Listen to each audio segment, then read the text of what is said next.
अस्सलाम वालेकुम जी। एक और बहुत इंपॉर्टेंट टिप आप लोगों के लिए। एक टाइम आता है फ्रीलांसिंग में जब आपके पास 2, 4, 5 क्लाइंट एक साथ आ जाते हैं। अब उनमें से कुछ एक्टिव होते हैं जिनके साथ आप डेली बेसिस पे काम कर रहे होते हैं, और उनमें से कुछ इनएक्टिव होते हैं।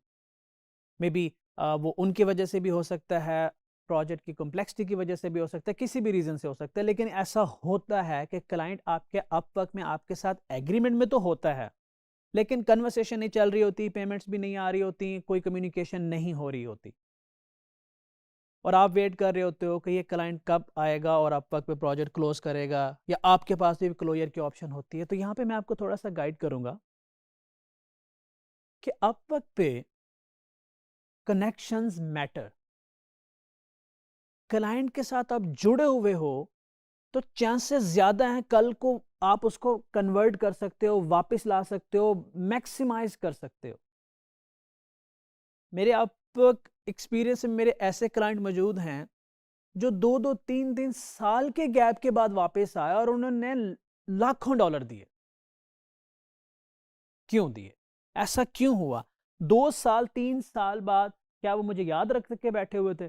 क्या वो रोज अपवर्क ओपन करते थे? क्योंकि एक बिजनेसमैन जो होता है, जो बड़ा क्लाइंट होता है, वो रोज अपवर्क नहीं ओपन करके देख रहा होता। करना क्या होता है आपने? आपने उनको भूलना नहीं है और उनको भूलने देना नहीं। समझ रहे हैं? अब इसका मतलब ये नहीं कि उनके पीछे पड़ जाए। Hello sir, how are you? Hello sir, how are you? वो एक एक ट्रेंड आया था, पता नहीं अभी भी चलते हैं। लोग सुबह उठते हैं और एक ग्रुप में ना लंबे व्हाट्सएप मैसेजेस कर देते हैं दूसरों को ना विश करने के लिए, डेली रेगुलरली, ताकि वो हम एक दूसरे को याद रहे, जो कि सम टाइम इरिटेटिंग हो जाता है। तो आपने क्लाइंट को रोज फॉलो अप नहीं लेना। आप वक्त पे जाना है, every now and then, once a week, twice a month, आपने उसको एक जेंटल फॉलो अप लेना है। अगर वो कोई गैप है और आपको उसने अभी तक नहीं बताया कि मैं वापस आऊँगा या नहीं, रिस्पॉन्ड नहीं कर रहा, जेंटल फॉलो अप ले लें। फॉलो अप का मतलब ये होता है कि पूछ लें हाउ हाउ यू डूइंग, आप क्या कर रहे हैं। अगर कोई काम है, मैं अभी भी फ्री हूँ, मैं आपके काम के लिए बिल्कुल रेडी हूँ, लेट मी नो आप कब स्टार्ट कर सकते हैं, और I am absolutely eager to start working with you, I was enjoying working with you and all that stuff. छोटा सा उसके माइंड में रहने के लिए आप एक डाल देते हैं। क्यों? एग्जिस्टिंग क्लाइंट है, आप उसको रीच कर रहे हैं इस वक्त। उसके बाद होता है कि अगर वो फिर भी रिस्पॉन्ड नहीं कर रहा, या वो रिस्पॉन्ड कर रहा है, हेजिटेट है, तो आप उसे क्या कहते हैं, आप उसके लिए कोई पैकेज प्रिपेयर करते हैं। इसकी परफेक्ट एग्जांपल पता क्या है? आप मोबलिंग के सिम निकाल के रख दें, 3 महीने बाद मोबलिंग वाले आपको ऑफर भेज देंगे जी, नई सिम पुरानी सिम को वापस डालें, इतने मिनट फ्री आएंगे। समझ आ रही है? क्यों करते हैं? ताकि आप दोबारा उनके साथ जुड़ जाएं, ताकि उनको दोबारा बिजनेस देना शुरू कर दें। और वो भी जब आपको फ्री मिनट और पैसे देते हैं तो 3 महीनों पे डिवाइड करके देते हैं, ताकि 3 महीने तक आप रहें फिर उनके साथ। इतने में वो पूरे कर ही लेते हैं और आप भी पूरे कर लेंगे। तो क्लाइंट के लिए पैकेज बनाए। फॉर एग्जाम्पल, क्लाइंट आपका वर्डप्रेस क्लाइंट था, वो तो आपसे कोई वर्डप्रेस की वेबसाइट बनवा रहा था या डिज़ाइन की वेबसाइट बनवा रहा था। उसे कहें जी कि मेरे पास टाइम बच गया था तो मैं आपके लिए कर सकता हूँ, don't worry about the cost, मैं छोटा सा काम आपको वैसे करके दे सकता हूँ, लेट मी नो अगर आपको ये चाहिए, क्योंकि मेरे पास टाइम है एंड आई लाइक दैट, और मैं ये कर रहा हूँ आपके लिए। मैं क्या करता था, मैं आप करो ना करो वो आपका अपना है, मैं अपनी एक्सपीरियंस शेयर करूँ क्योंकि ये रिकमेंडेशन नहीं है। मैं क्लाइंट के प्रॉब्लम को समझता था और उससे रिलेटेड कोई ना कोई चीज़ बना के उसको भेज देता था। यार ये देखो, ये तुम्हारे प्रोजेक्ट के लिए, ये आपके कॉस्ट के लिए बहुत यूज़फुल है जो मैं आपको बना के दे रहा हूँ, ये बहुत यूज़फुल है जो मैं आपको दे रहा हूँ। इससे मेरा एक बहुत बड़ा क्लाइंट वापस आया, तो उसको पसंद आया वो छोटा सा। देखो, आपने बिजनेस करना ही है तो एक अननोन बंदे को वो चीज़ भेजना जिसका पता भी नहीं है, आपको ये भी नहीं पता वो लेगा या नहीं लेगा, तो अपने एग्जिस्टिंग क्लाइंट पे ज़्यादा फोकस करें।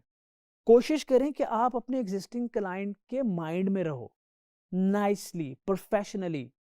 गिव अप नहीं करना होता। 2 साल भी गुजर जाते कोई बात नहीं है, एक मैसेज ही तो ड्रॉप करना होता है।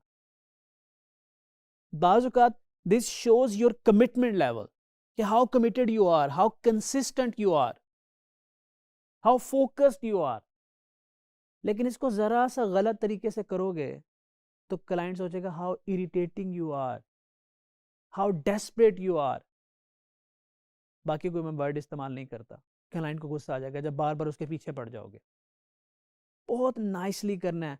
एक कभी फॉलो अप लेना होता है, तो कभी आप उसको कोई पैकेज दे देते हो, तो कभी आप उसके लिए कुछ कर देते हो, but stay in touch, always stay in touch.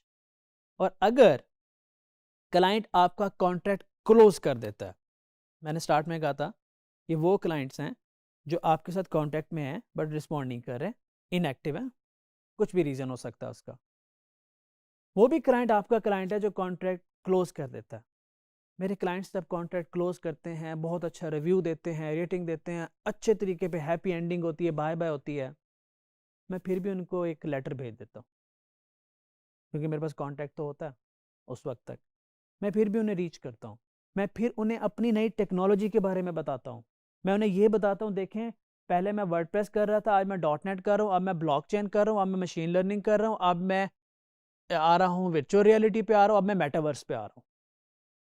Client को बता रहा होता हूँ, क्योंकि जिस दिन वो नई टेक्नोलॉजी पे काम करना चाहेगा, वो उस बंदे को ज़्यादा प्रेफर करेगा जिसके साथ वो अच्छा काम कर चुका है, सिर्फ अगर उसको ये पता है कि अब वो बंदा इस टेक्नोलॉजी पे काम कर रहा है। तो ये ज़रूरी होता है। तो मैं उनकी लिस्ट बनाता हूँ एक, वो लिस्ट अपने पास सेव रखता हूँ। हर क्लाइंट को रात को बैठ के पर्सनली ईमेल कर देता हूँ, हर रोज़ नहीं करता, लेकिन जब भी कोई अपडेट होती है, मैं 1 से 2, 2 से 4 होता हूँ, कंपनी बढ़ती जाती है, क्लाइंट्स को बताता रहता हूँ, देखिए हम कहाँ कर रहे हैं। एक क्लाइंट मेरे पास आया था, तो उस वक्त मैं अकेला था। जब मैंने उसे रीच किया एक अरसे बाद, तो हम लोग 40 की एक टीम थी, मैंने फिर रीच किया, हम लोग 80 थे। अभी मैंने रिसेंटली उसको दोबारा कंपनी की वीडियो और सारा कुछ भेजा, जब हम 120 भी क्रॉस कर चुके हुए हैं, तो उसने हमारे लिए गिफ्ट भी भेजा, प्रोजेक्ट भी भेजा, एक रेफरेंस भी दिया कि यार आप लोग इतना ग्रो कर रहे हो, तो मैं चाहता हूं कि मैं आपको इसमें हेल्प आउट करूं, और आई एम प्रिविलेज कि आप लोग ग्रो कर रहे हो हमारे एक प्रोजेक्ट से। इनिशियली पहला प्रोजेक्ट तो उसी का था। तो इट मैटर्स, क्लाइंट को नहीं भूल जाना, और ख्याल रखना कि उसके पीछे भी नहीं पड़ जाना। इस चीज़ का बहुत ख्याल रखिएगा, और इससे आपको बहुत फ़ायदा होगा और मुझे बड़ी खुशी होगी। Thank you.